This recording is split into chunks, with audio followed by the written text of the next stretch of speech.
Pourquoi 2025, c'est ta dernière chance de gommer tous tes impôts? Alors oui, on parle d'impôts sur le revenu et pourquoi les fins d'année sont tout le temps un peu dynamiques, notamment quand on parle d'impôts. Alors quand je dis dynamique, je dis surtout stressantes. Parce que comme chaque fin d'année, notre gouvernement vote le budget de l'année prochaine et va donc adapter nos lois de finances. Et aujourd'hui, dans le contexte dans lequel on a plutôt un gouvernement qui va continuer de taxer et de taxer, alors on dit toujours taxer les riches, non, il taxe absolument tout le monde. Et parfois même de supprimer certains dispositifs, et on a vu le cas l'an dernier, on n'a plus de Pinel, le Pinel n'a pas été reconduit et on n'a plus d'avantages sur le LMNP, notamment par rapport à l'amortissement. Donc forcément, ça met un coût pour nos investisseurs immobiliers, notamment qui font du meublé non professionnel. Et donc chaque fin d'année, vous avez encore la possibilité de profiter des lois de finances actuelles qui, pour le coup, seront forcément plus favorables maintenant que demain, vu qu'on est dans cette dynamique de supprimer des dispositifs fiscaux et d'augmenter les taxes. Et ce serait clairement dommage, parce que pour tous ceux qui payent plus de 10 000 € d'impôts par an, il y a un dispositif qui est très utilisé pour ce genre de personnes,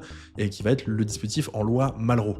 Le Malraux, c'est de l'immobilier dans l'ancien, vous venez rénover du patrimoine historique, et donc ça peut gommer l'intégralité de vos impôts sur une période de 1 à 6 ans maximum. Donc pour le moment, le Malraux, il a pas trop de soucis à se faire, personne n'a remis en cause ce dispositif fiscal, parce que c'est un dispositif qui est très important pour notre pays, c'est l'un même des plus vieux, il date de 1962. Il a été mis en place par notre ministre de la Culture, André Malraux, sous De Gaulle. Mais imaginez qu'à un moment donné, ce dispositif, on décide de le mettre à la poubelle, et bien tous ceux qui payent entre 10 et 40 000 € d'impôts, là, vous n'auriez plus de levier pour pouvoir gommer vos impôts, ce qui serait quand même vachement dommage. Donc bref, perdez pas plus de temps, vous avez tous les liens en description de mon profil si vous avez envie de défiscaliser, on se prend rendez-vous ensemble et on fait ça avant la fin de l'année. Comme ça, on essaye de jouer avec les lois de finances actuelles et pas avec les nouvelles qui vont nous pondre en 2026.